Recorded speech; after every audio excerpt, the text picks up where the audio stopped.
Hello, and welcome back to this week's episode of the CeMAP Study Podcast, where this one's going to be a special one. I'm Charlotte. I'm Maria. And every week we get together and help you guys out with your CeMAP studies. And this week? Was it this week? Earlier this week, Maria sat her CeMAP 1 exam after many people requested that she sit her CeMAP 1 exam to see how it went, and it was a roller coaster. I think probably that's a good summary of it. So, in this week's episode, we are gonna basically tell you everything that you could possibly need to be aware of before sitting a remote exam. Yeah. When it comes to your CeMAP exams, we're going to give you a little bit of cheeky insight into CeMAP 1 as well, and let you know how it went at the end. So without further ado, I think we should cue intro music.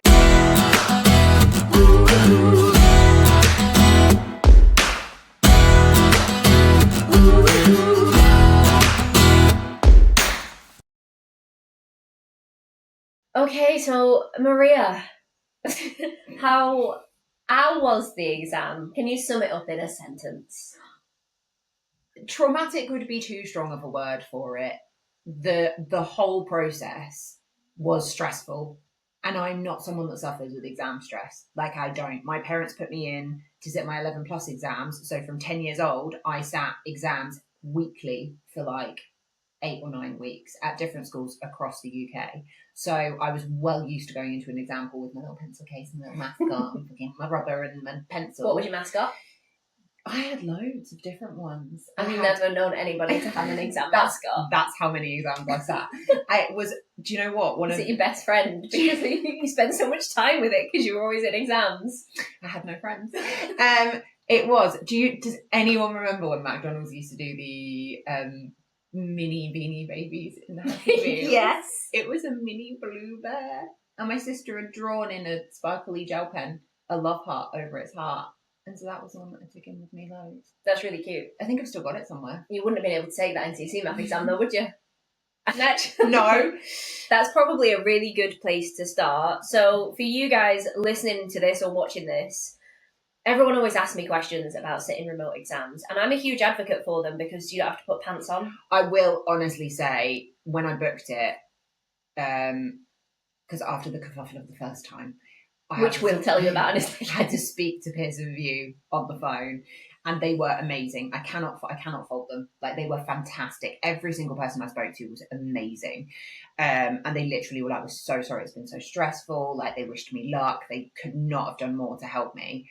They offered me, obviously, in person or remote. Yeah. And I literally was like, I can think, bearing in mind how little exam stress I suffer with and how I creepily enjoy exams, I could think of nothing worse than having to get dressed and find a test centre. Because for me, the idea of having to figure out parking, which I'm sure is fine, but getting dressed, getting the dog sorted, getting there on time, figuring out parking, knowing where I'm going, for me, that, for my anxiety, way too much. Yeah, and I'm exactly the same, and that's why I like remote exams, because the idea of having to do the drive and park and then remember your ID and be socially acceptable and actually engage with other human beings is not my fun place. No. So remote exams for me, we've done it with the hands again. If you're listening to this, you'll have to bear with us for 1 second.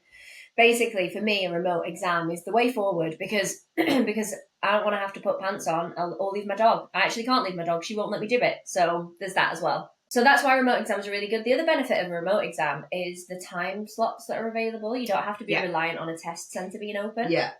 And that's pretty cool. You can actually sit your exam at like 3 o'clock in the morning. Oh, they offered me that. It was like, when I looked online, it has all the exam slots available. And one of them was like 3:15 a.m. And I was like, maybe not. I feel like, but if, for me, I knew I wanted to sit it first thing in the morning. Like, that worked well for my schedule. So I chose, I think, an 8:30 exam slot, and that was perfect. So if for example, in your daily routine, if you are a stay-at-home parent, or if you finish work at this time and you've got this much, your bedtime is fucking 9:30, bang on, you know that you can donate this exact time. So there are loads of different times available. So exactly, I don't think that translates over to sitting it in person, because I don't think there are test centres open at 3 in the morning. There are not. The test centres are only open for office like hours. 9 to 5, Monday to Yeah. Friday. Which makes sense. So if you have a really busy schedule or you work a job, which most people do, remote is definitely a good shout. The one thing that I would say where remote might not be the option for you is if you have additional needs, like you have dyslexia, dyspraxia, there's another one, and apparently I can't say it. There's another one. Okay. Basically, if you have any additional needs and you can evidence them, and you do have to evidence them with paperwork from your doctor, you can get things like extra time. You can even get a reader, someone that comes in and reads the questions to you, which can be really helpful. You only get those in a test centre. Yeah, they did ask when I booked online, do you have any additional needs? So just be aware. And they also asked me on the phone, so they will ask, be aware that you will need the evidence to support it. Yeah. And you would probably have to attend in person. So you booked it online. You went to sit it the first time round, and all hell broke loose. So talk us through it, and talk us through what you needed as well, because like ID requirements and stuff. Yeah. So when you book it, they send you a link which you can click on, and it offers you a system to run a system test. So basically, that's to check if there's anything on your computer. Microsoft Teams. MSN is one of them, if anybody's still... Yeah, and what was I had a HP System Suite something. Just like a printer thing? No, it was like the help app for my computer. Oh, that flagged up. So that flagged up. So it's really easy. They just ask you to go into your task manager and force enter the task. So run the system test, because it will literally just double check your system, double check your Wi-Fi, make sure you do it. So I did all of that. When I booked. Make sure your camera's working, make sure your microphone's working. Exactly. So I had a problem with my camera, my laptop, where the integral camera wouldn't work. So I came and borrowed your webcam. So I ran through my system test when I got my online booking. They ask you to log in half an hour before. Yeah. So I logged in and I'd sorted my morning out. I thought I'd sorted my desk out, because they ask you to clear it of any papers, any pens, any books, anything that looks like you basically could be cheating. Yeah. Now I have a bureau, which, for anyone that doesn't know, it's one of those fancy desks that opens and folds down, and it's got a shitload of cubby holes behind it. So I'd emptied my pens, any papers, any books, but I still had bits and bobs, because it's got a shitload of cubby holes, and I was like, I don't need to take out the fucking sewing thread and the chicken wishbone and the shell thing, all the random shit you accumulate, or at least I do. Yeah. Nope, that wasn't good enough. I had to do that. So they asked you to take photos of your exam space. So I submitted the photos. Then I got a phone call from the proctor, because you're already logged in at this point. Which is stressful, because you don't get phone signal here where we are. So no, it's on the computer. Oh, okay. Ignore me then. So I did the login. I chose to do the scan the QR code, use my phone to take photos of my space and my ID, which, if you're using identification, so for example, your driver's license that has your address on it, it must match the address that you are registered with LIV on. Yeah, so when you first register with the London Institute of Banking and Finance, you have to put an address in. That's where they send the textbook. You have to have, if it's not passport, any other type of ID does have your address on, and it has to have the same address on, so don't get caught out with that one. Yeah, so make sure. So I just use my passport, because I also wasn't sure on my driver's license. So they ask you for photographs of everything, you submit it, and then they just let you know you're in a queue for the proctor to review. Just sit tight kind of a thing. So the proctor, you have like an online chat thing. Proctor rings you and goes, okay, can you show me this part of your desk, this part of your desk? They took a biff. They had a biff with my bookcase, which was across the room. And I had to explain that I couldn't clear an entire bookcase and wasn't going to. And she was a bit shirty about it until I explained that where basically for the duration of the exam, you're not allowed to leave the camera screen, the frame. So you can't just like duck out to the side. And I had to explain, if I try to get to the bookcase, it's clear across the other side of the fucking room. Like, I'm going to be leaving the camera space to get to it. Also, the only thing on your bookcase is like cliterature. It literally is. So- It's just dirty smut porn. Exactly. So there would have been no use anyway. I don't know what exactly they thought I was going to use it for, but cool. I then had to clear literally everything off the desk. She challenged my coffee mug, which was just a plain mug. She challenged my water bottle. She thought it was a candle and still tried to get me to move it. And I was like, it's a water bottle. It's got like a... So I showed her and I drank out of it to prove it was a water bottle. What else did they ask me to do? They asked me to show both sides of the desk. And I'd literally yeeted everything off the desk onto the sofa, which was on one side. And she was like, what's all that? And I was like, everything you just asked me to clear off the desk. I don't know what more you want from me. They asked me to show them under my desk when I sat my CeMAP exam, and it was a laptop that was plugged in with like an Ethernet cable, and it didn't stretch to under the desk, and I was like trying to tilt it, and I was like, I can't, it won't, I can't, I'm really sorry. Yeah, that was pretty stressful. I felt frustrated because I know they have a job to do. Mm-hmm. I get it. They have a really strict set of guidelines they have to adhere to, and for them, you're just another person. But they could be nicer about it.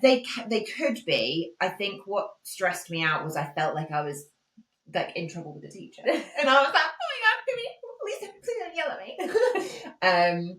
So once they'd agreed, that was fine. It was very abrupt. I think for me, that was the thing. There was no chit chat, and I'm the kind of person where I'm like, please like me. So the fact that she was so abrupt and so like, yes, that's fine. Like, she actually didn't even say that. She said, what's that? What's that? Told me that I couldn't have my wallet on the desk, and I was like, fucking passport. I've just sent you a bastard picture of. Couldn't win. So she said, that's fine. Sit down. Wait to get logged in. By this point, my first exam was for 8:15. So I'd started the whole process at like 7:45. Mm-hmm. By this point, it was 7:30. So it was past my exam point that they say, so long as you've started the login process, you're grand. So I was a little bit flustered about it, that you're okay to just like truck through the process as you know, even though you're technically outside of your exam frame, they know that you've logged in, you're ready to go. So it does take a bit of time. I think all of that did definitely increase my stress levels. Also, it was the unknown of it. Yeah. Like, even though I'd done the system tests, you know you're doing it for reals, and you're kind of like, yeah. I actually just need to put pause on that for a second, because with the systems test in mind, this is something that you didn't encounter, but all of my students, I kind of give them a pep talk beforehand, and I'm like, make sure X, Y, and Z. So you mentioned about Teams. Yeah. So Teams does this thing where it runs in the background.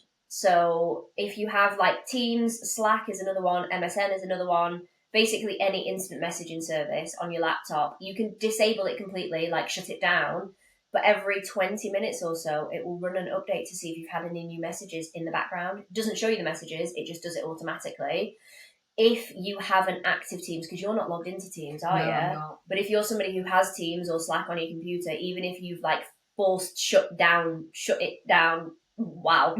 Even if you've closed it down completely, if you get a new message, it will shut your exam down. So you can be halfway into your exam, 20 minutes in, it'll do the checkup. If you've had a new message, it'll be like, you're cheating, shut you down. So log out. You have to uninstall it. Uninstall. Actually, logging out might work. I've never tried that before. I always say to uninstall it. Yeah. The other one is firewalls.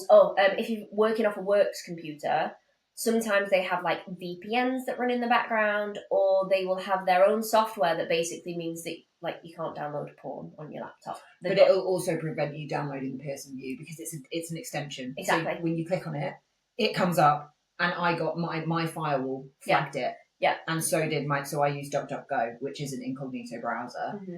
For all the porn that you watch. For all the porn that I watch, yeah. It came up saying this extension could damage your computer, like we've blocked the download. So I had to manually override that, but I knew it would be fine. Yeah. So again, just make sure the system that you're running the test on isn't a works laptop. You can't have anything that allows somebody else to remote access your computer, and spoiler, all works laptops have it now, like because everybody works from home. Yeah. Even if you don't work from home, you can ring the IT system and be like, something's not working, Craig, can you sort it out? And they'll log into your laptop. You cannot have that software installed when you sit your CeMAP exam, you can't uninstall it from your laptop either. So don't do it on a works laptop. And the last one you mentioned is firewalls. Yeah. A lot of people have to just disable their firewalls entirely for the duration of the exam because, again, they do that background check where they're like, we're just going to check you haven't picked up a virus in the last 15 minutes. So it will make it feel like it's okay when you start your exam, and then 20 minutes in, it'll be like, oh, you're cheating, shut you down. That's happened to so many of my students. So frustrating. So that's another thing to be aware of. But sorry, loop back to what you were talking about. Yes, so I finally got into finally opened the page. It loaded through. And the first thing it does is it shows you like a screen that says, we're going to give you like 10 practice questions so that you get used to the format of the exam, because obviously it's like, even though you'll have sat practice papers, you'll have seen mock exams, nothing imitates the system that they run the exam on. So it's like, we'll give you 10 practice questions. Like you've got, I don't know if they give you 10 minutes or something, but it's like just to get used to clicking through. I was like, sound. So that's my whole screen. So I click next, nothing happens. Fucking nothing happens. So I'm like, next. Threw my mouse across the room. That didn't help. Flagged the proctor, so you have like a little a bar. Yeah, the proctor is like the online invigilator. The invigilators. So basically you have like a little bar at the top of the screen, and it's got your it's got like a chat icon, a personal icon, and then like the whiteboard icon. So, and they say to you, if you need anything, either raise your hand or flag the proctor. So if you're remote, you just click the chat button. So I clicked the chat button and said, I can't get the next screen to load. I've clicked next 400 times, nothing is happening. Like, can you please advise me? And they were like, yeah, that's no problem. So we'll log you out and we'll reload the system. So I was like, perfect. So they kicked me out, reloaded the system, page pops back up. I go to click next, nothing fucking happens. So I must have clicked next like in the realm of 1,500 times. Like I was like, this is going to work. This is going to fucking work. So it didn't. So I go back to the proctor and I'm like, once again, not working. So different proctor. Proctor's like, sound, we'll kick you out. We'll put you back in. So they kicked me out. They put me back in. She started the exam on Monday. By this point, it's Thursday. Yeah. By this point, it's like 8:45. And so I'm freaking out. And I'm so stressed at this point. I'm like, I don't know what the fuck I'm doing. So I go back to the proctor and I'm like, it's not working. It's still not working. I don't understand. And different proctor goes, Sam, we're just going to kick you out of the exam then. And I'm like, wait, what? And he's like, well, there's nothing we can do. It's clearly your system. So me being me, I was like, it's not my system. It's your system. And I think approximately that was the time at which I started crying. Oh, mate. So I don't deal with stress and frustration and anger very well. And it just comes out as tears because I felt completely helpless. And on talking to Sam, your sister, who's written the anxiety guide for exams, she was doing my nails last week. We were chatting. And I was like, yeah, Sam, I don't suffer from exam stress. I'm absolutely fine. I've been sitting exams since I was like fucking knee high to a grasshopper, blah, blah, blah, blah, blah. So then I describe all of this to Sam and there's this pause and she goes, textbook exam anxiety. And I was like, fuck. So to kind of go back to that a little bit, what Maria is talking about is basically I have a lot of students that do have exam anxiety and they come to me on day one, like they've paid for a product, they've not even looked at anything yet, they've not got to the masterclass, they've not even figured out their e-learning logins, and they're like, I'm stressed about the exam because my whole entire future depends on this 2-hour session. And I'm lay awake thinking about it, and sometimes I drive and I just black out because I'm thinking about the exam, and I'm like, okay. I actually get quite a lot of students like that. And whilst I can do so much to help them, I am not a qualified coach in any way, shape or form. And I was like this when I sat my exam. Mm-hmm. So I got help from somebody who is a life coach and an anxiety coach and also just happens to be my sister. So I was really fortunate. She got me through my CeMAP exams. And what's happened over the last few months is I've had more and more students where I've been like, look, let me put you in touch with my sister. She'll sort you out. And they've all come back and been like, yeah, do you know what? This was great. You should do, like, this should be a product that people can buy where they can just get access to all this information, because it was a game changer for me. Mm-hmm. So as of this episode being released, that course will be available to purchase on the website. And I actually don't have all the details in front of me, which was a mistake, as to what you can get. But there's hours worth of content of explaining to you what anxiety is, what it does to the body, what it will feel like for you on exam day. Not only that, she's broken down all of the CeMAP exams to say, okay, this is what you're going to walk into. This is how many questions you're going to get on this topic. This is how many questions you're going to get on this unit. This is what you need to pass. These are the breaks that you'll have in between. This is how long the exam is. And she's basically created a platform that puts everything together so that you have no surprises on exam day whatsoever. That's a huge one for your anxiety. As well as that, there's loads of techniques as to how to manage anxiety, because that's what she does as a job. There's even things in there like diet plans for the week before your exam. Yeah, literally supportive stuff, which you don't think is going to be a thing. But the only thing I can liken it to, and if you have tattoos, you'll understand this, is when they say don't drink caffeine in the morning of your tattoo, make sure you have a healthy balance, like don't drink alcohol the night before, all of those things. And when you first get a tattoo, you're like, I will follow this exactly. I will be the best tattoo person ever. And then by your like third sitting, you're like, bollocks, I'm still drunk. Yeah. It's technically illegal, but you know what I mean. So you don't realise the impact that all of those supportive things have until you're literally in it, stressed, white fucking knuckling it on your second Red Bull after 3 coffees with no food in your system. Yeah. So does massively, massively help. And you guys that are watching or listening to this, you'll be in one or two categories. You'll either be in the, do you know what? I'm fine with exams. I'm not stressed about it. And you guys listen to the rest of this episode, because we're going to give you loads of good insight. Yeah. But if you do sit in the other category, I honestly cannot recommend this course enough. I will link up to it in the show notes so that you can just get direct access to it. If you've got any questions, you can always drop me a message, and there'll be reviews dropping in soon, because I think as you're listening to this, you'll just miss the introductory offer on it. Sorry. But you can still pick it up at any point. And I guess that's like the shameless plug done for that course. We can move on to. Yeah. So your first go didn't go. It was a non-starter. Yeah, so they basically, the proctor couldn't help because they're limited on what they can do. And that was his, oh, hello. It's my fault this time. For you guys, again, listening to this, you've got no idea what's going on. For you guys who are watching, you kind of get it a little bit more. Sorry. Okay, no hands on the screen. We're just readjusting the webcam. So he said, we'll kick you out and you'll have to resit your exam. Now, obviously, I was like, does that mean I have to repay for it? Because a resit normally is because you need to repay for taking the exam. And he said, I don't know. I can't tell you that. And I was like, fat, what fucking good you are. Anyway, he did give me what did he call it? Like a reference number? Yeah, reference number. And said, you need to speak to Pearson VUE and quote this and they'll deal with it. So I was like, fine. That's just a nice add-on, actually. So for anybody who does have technical difficulties in your exam, which does tend to happen, not always, but it can happen, and there tends to be more occurrences of it over a weekend as well, when obviously you can't ring Pearson VUE because their offices are closed. Yeah. You can still speak to the online proctor, you can get a reference number, you can then speak to them, so please don't think it's the end of the world. Like I've had it before with students. They'll ring me in floods of tears because they couldn't sit it. For whatever reason, it's usually a technical problem. Take screenshots, take pictures. If you know you ain't going to sit your exam, pick up your phone, take a video of the screen to show what the issue is, because all of that information you can feed back to make sure that you don't have to repay for the exam. But in fairness, I've never had an instance of somebody being told they need to repay when there has been a technical difficulty. Yeah, they were really good. So your second time round was a little bit smoother. So it was, still had the same, even though I left the desk.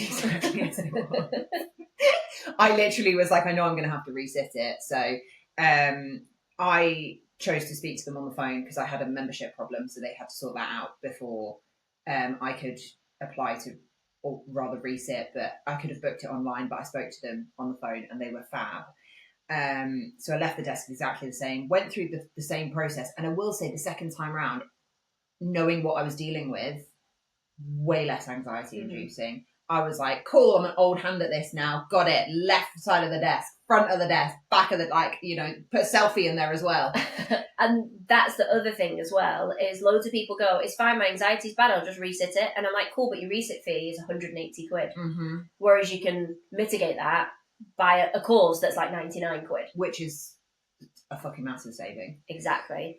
So second time round, you were dab hand at logging in. No technical issues? No technical issues. Initially, my login, so I went the other way the next time. I think I was a bit early to try and access the system. So when I was putting in my password, my username and password, it kept kicking me out going, this is not available. And so I was like, fuck. And actually, the second it got to like 5 minutes past 8, it was like, oh yeah, you sound, go on ahead. And I think I just tried to log in too early because I was like anxious to get started. So got through, started the exam, and it was a bit weird, like, because the layout of the exam obviously isn't something that I'm used to. So I knew it was going to be a question with 4 choices, as with every question that we've ever seen. Mm-hmm. But the screen was blue. And the writing was blue, and it just wigged me out a little bit. I don't know why. I just expected it to be black and white. I don't remember it being blue. It was a while ago when I did it, but I don't remember that. It was like pale blue with dark blue writing. Oh. Don't know if that's the same for everyone or if I had some kind of stroke in the middle of it. But yeah, so they do it in 2 sections. What I will say is when you're doing the practice bit, the 10 questions thing, it runs you through this like review process they allow you. So if you have a question that you're not sure of or you want to revisit, you can flag it. Yeah. So you can tick it. And then at the end of the exam, it shows you all of the questions. So the 50 for the unit and any questions you flagged, you can then go back in, change your answer, add an answer, fucking whatever. Practice that. Perfect. Practice it. Flick backwards and forwards. Do it, because honestly, I didn't pay full attention. Yeah. Because I was like, I can do this. I am fine. I'm a genius. And then I got to the end and I was like, what the fuck am I doing? So that's another really, really good point to make. So basically what happens with your CeMAP 1, to strip it back a little bit, it's split into 2 halves. Yeah. So your CeMAP 1 is 100 multiple choice questions split into 2 halves. You have an hour to do your first 50 questions, and then it's like, cool, you've done that one. Happy to do the next one? And you're like, no. And they're like, okay, here you go. Good luck. And then you do another 50 questions. Your first 50 questions are based on the first 16 chapters of your CeMAP 1 textbook. The second half is the rest, so 17 to 25. You have to get 35 questions in each unit right to pass each unit. And there's a potential that you could pass one unit, fail another. Unfortunately, you still have to pay the full 180 quid resit, but fortunately, you only have to resit the 50 questions you didn't pass on. So that's the kind of the backstory to CeMAP 1. And it's literally 1 question at a time, multiple choice. You click through the options, and you mentioned they've got the flag feature, and I tell everybody to really abuse that flag feature. Really, really do. Even if you look at a question and you go, I think it's this one.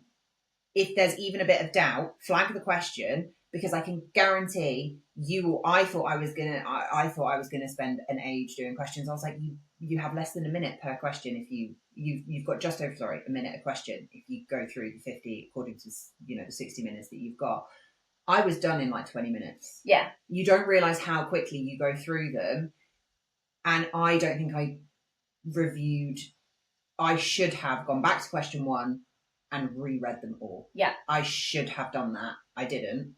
What I say to people is read the question, take a really big breath, like a full, and then read the question again, because you won't believe how many questions you just read wrong the first time round. That'll be a really big thing that everybody does. If you answer the question and you're like, I know it, I just know that this is the right answer and there's no doubt in your mind, fine, leave it, forget about it. But if you get to a question where you're not sure, 80% sure, but you're not 100% sure, answer it so that you've put an answer in, because the last thing you want to do is run out of time and not have answered the questions, but flag it.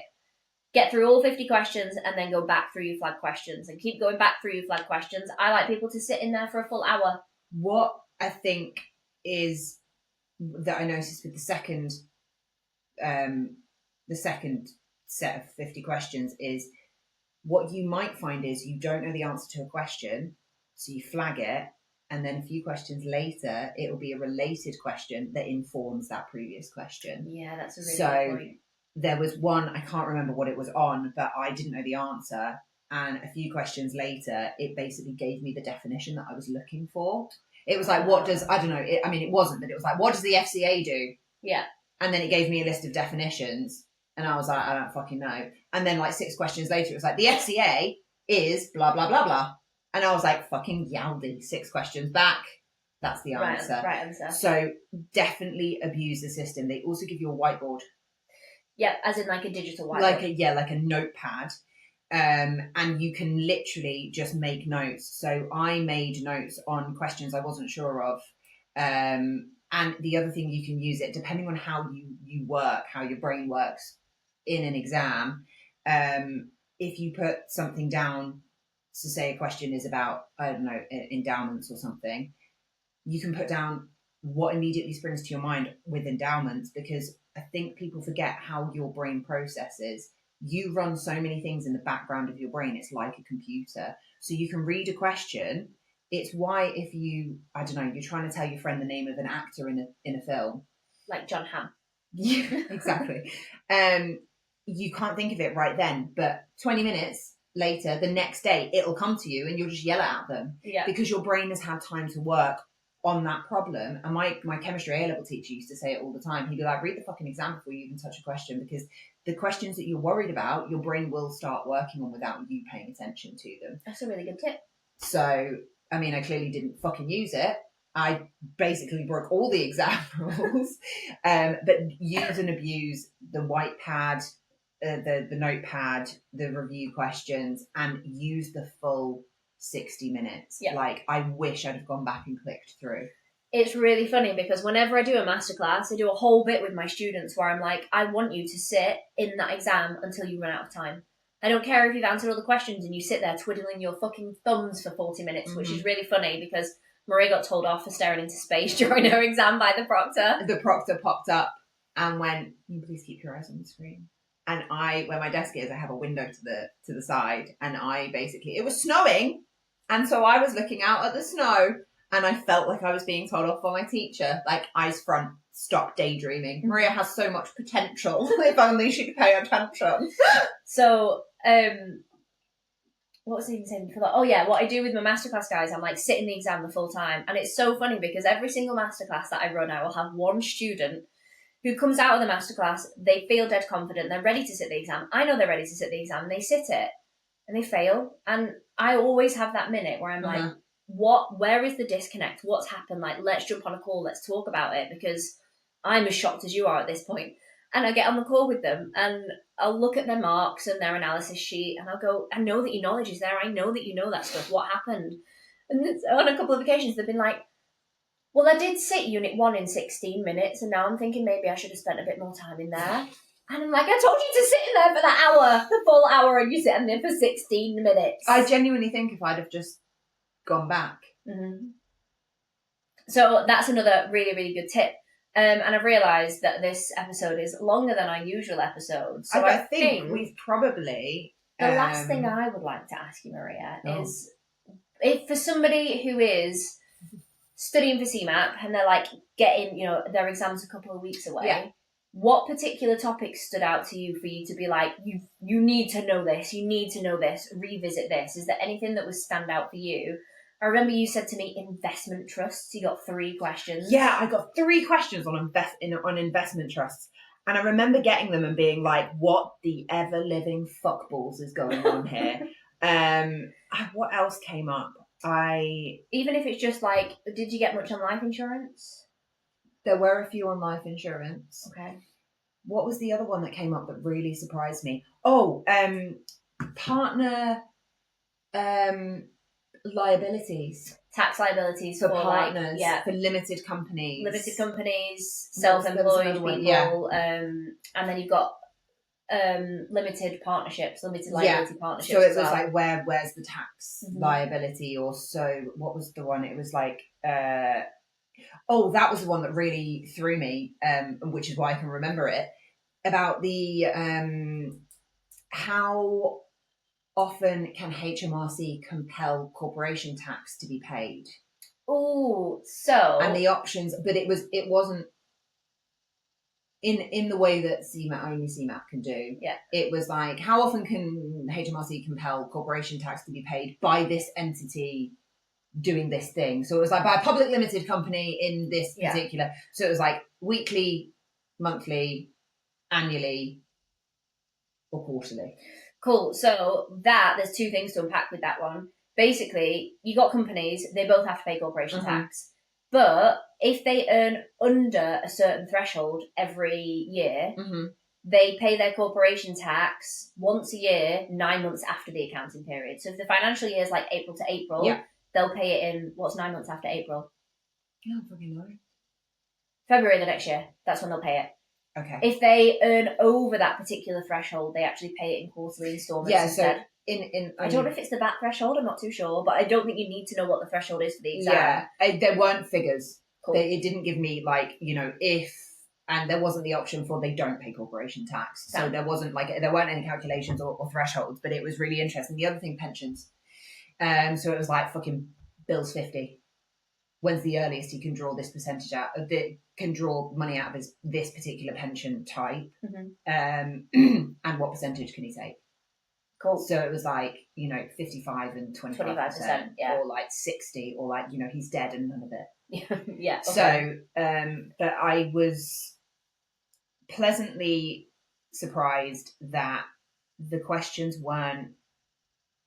I think because I've spent a lot of time in the mock exams, and we've spent a lot of time formulating the mock exams between us, I wasn't stressed out by the question format. Yeah. If that makes sense. You'd almost desensitize yourself to it. Yeah, and I think, going back to my 11 plus practice, that's what my parents made me do. Constant mock paper practice. And you cannot beat past paper practice. You can know your textbook inside out, but if you're not familiar with how the questions are written, because they are written in a really, really specific way, we have spent months basically trying to give you enough practice questions that are going to prepare you in the same way, because some of them are worded so fucking obtusely, your brain is like, what is this? So for context on that one as well, Maria has been building, basically how Maria studied for her CeMAP exams